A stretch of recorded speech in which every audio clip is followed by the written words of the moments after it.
Here we go.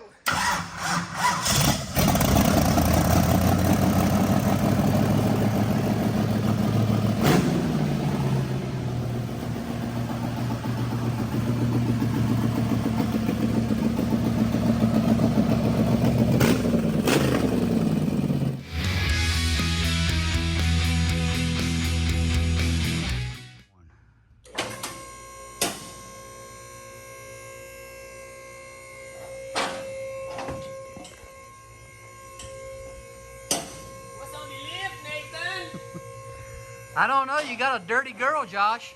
Dirty girl. But we gonna get her cleaned up, aren't we? I think so. I'm setting some light on the subject. So guys, check this out.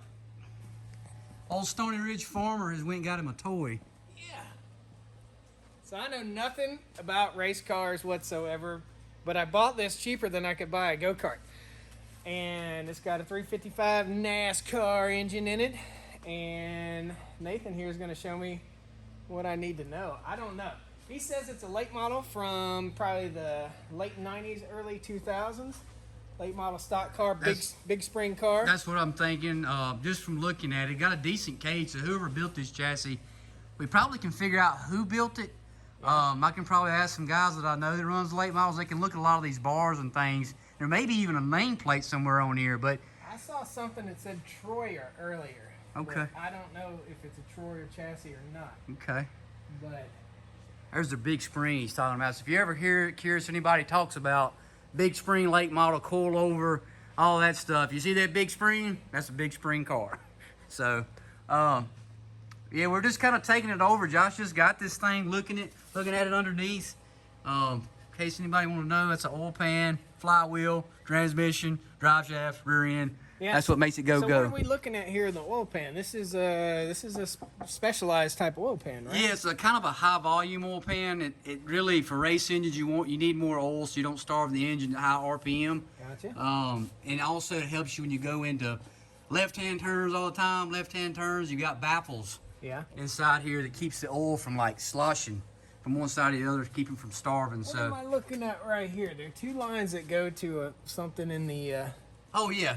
So that's your fluid lines, basically going here to here to your throwout bearing. Okay, so it lubricates the throwout bearing. Well, it actually actuates it. So like when you so it did have a hydraulic clutch on it. Probably. Yeah. Okay. So when you push it in, it lets the hydraulics forces the throwout bearing in and out. Nice. To make the clutch go in and out. So now it must be all manual clutch. It must be. He must have changed some stuff over it. Didn't he say he was going to make it in like a street car, maybe? Yeah, he was going to make a street car out of it. And if you look at the motor mounts where we're mounted up here.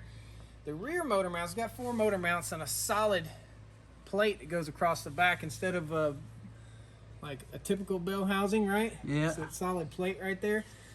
On the front, they're really janky. I don't know exactly what I'm looking at, but I do know that bolts need to have at least 3 threads. Yeah. If you look up here, you can't see it really on camera, but evidently the motor's set up a little higher. And typically you'll have, so the headers, it's just running straight headers down right there onto the oil pan, which is not a good thing. Yep, I see that. Yeah, you don't want to get your oil hot. It looks like he was taking those headers and we're just going to make them flashy for maybe having it as a street car. But if you're going to play around the farm with it or a racetrack, we can make this thing have some real headers. Yeah. I seen they had a header going out the door. Was the exhaust? So there's a pipe right here. It goes out the side of the door, and the exhaust is sitting right here. Okay. But it's just not bolted up. Our fuel line, our braided fuel line, goes all the way back here. Check out the fuel tank. This is something that's also pretty questionable. Let's slide this. That bothers me a little bit. Yeah, that's a good sign. Totally rusted through. You can find some good used fuel cans like that. That's just a shell. It looks like, so it's got a bladder in the inside, right? A rubber bladder, yep. Yep. It looks like I can unbolt 2 bolts there. No bolts are in that one. And 2 bolts there, and I can drop the whole tank. And so with a gas tank, man, I think first on the list is replace old Krusty, right? Yeah. It's only got 4 bolts. It looks like I can just drop it. Something other's leaking out of here. And you were saying it's got the old NASCAR style hubs on it? Yeah, I'm pretty sure that so like the modifieds like we run what they call wide 5 style hubs, and only thing I can compare it to, some people say they look like the old Volkswagen Beetle type deals. I've seen them. These are more like your heavy duty cup style hubs that you would have seen back in maybe the early 2000s and everything. So anybody out there on this video watching, if you kind of know which type of wheel and hub that is, it just kind of slips my mind at the moment. But Josh might have to get him some tires and wheels soon. Yeah, this one's going flat. 27.5, 8 by 15, so 8 inches wide.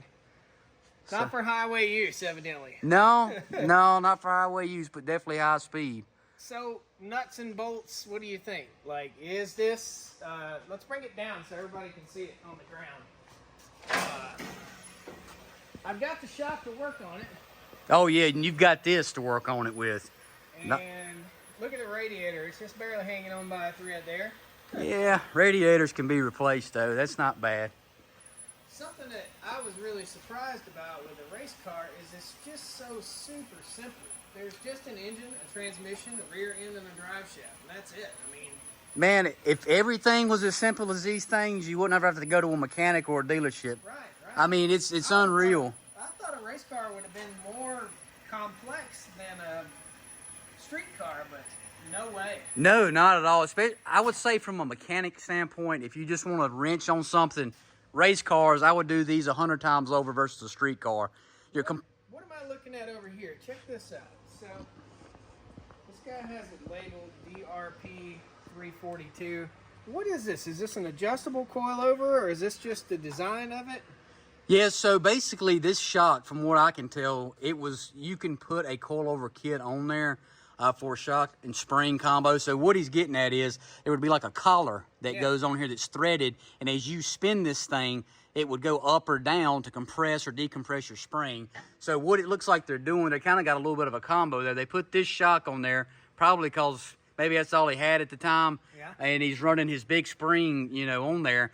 But I wouldn't think it'd be hard to just turn this thing over. You could maybe even remove the big spring, put one of the coilover kits with the collar on it, and do away with it. But I mean, you've already got the big spring set up, so this bar right here says Childers on here. So I don't know, is that Richard Childers? It probably so. They do a lot of back in the day, especially again late 90s, early 2000s. I don't know if the name Dylan rings a bell. Childers' grandson. His son-in-law raced late models, and they built a lot of chassis. Gotcha. So this may be one of those Dylan chassis. How would where do you think a tag would typically be on a chassis? Sometimes on the firewall, maybe some of the roll bars. I know on the modifieds they have been. To have a tag. Now, this is a factory-built chassis. Yeah, it looks like it. It's too professionally built, in my opinion. I mean, look at the bars and how they're all bent, and the cage is solid. I mean, if you flip this thing over, you're not going to get hurt. Yeah. You got something to keep your head from falling out. Yeah. I don't know. So I can see where it had a body on it. It's got body mounts. Yep. If you look at that's one of them right there where the body mount came out. Yep. And then there are several all the way around. And you've got these that kind of can be, you could probably either weld or put more adjustments on it from here out. And I'd call this petty blue, wouldn't you? Yeah, it's pretty close. It's a petty blue. So. You think you're gonna leave it petty blue? I don't know what I'm gonna do. I think it's gonna be calico when I get done. Okay. But the window net works. Okay. And I guess we should start it up for everybody. Yeah. We ought to hear it. I know it's. Gotta hear it run. It doesn't have a body, but it's got all the bones and guts and soul in this thing. So. It's got some soul. Yeah. Because the soul is getting ready to come out of this thing here. Let's see, make sure I don't have it in gear. Tap, tap. Here we go.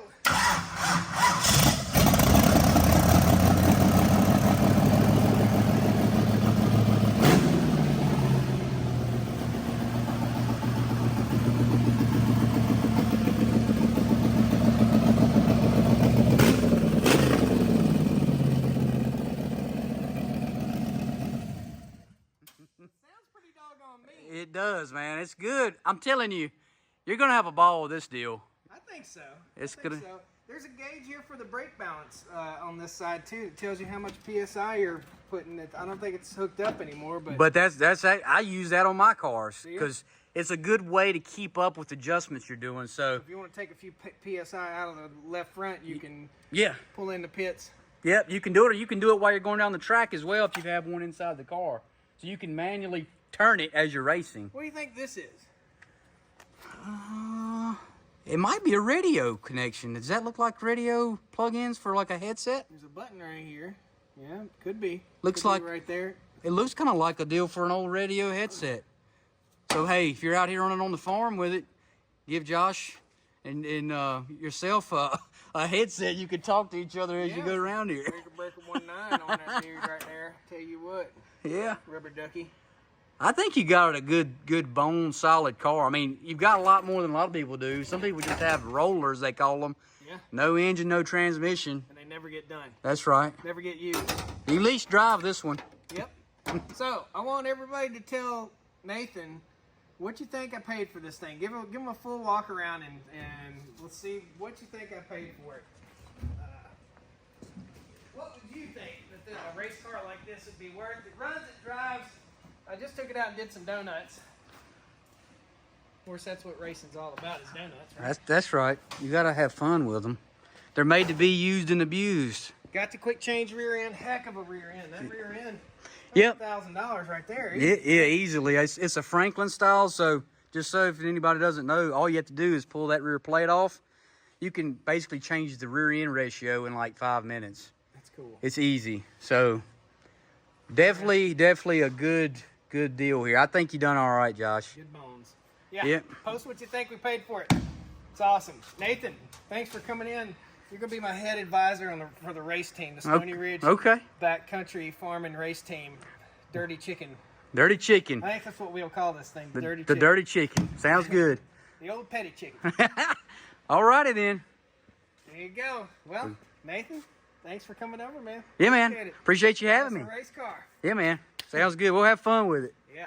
All right. All right. See y'all on the Stoney Ridge Farm channel. Give Nathan a like. Appreciate it. Thank y'all.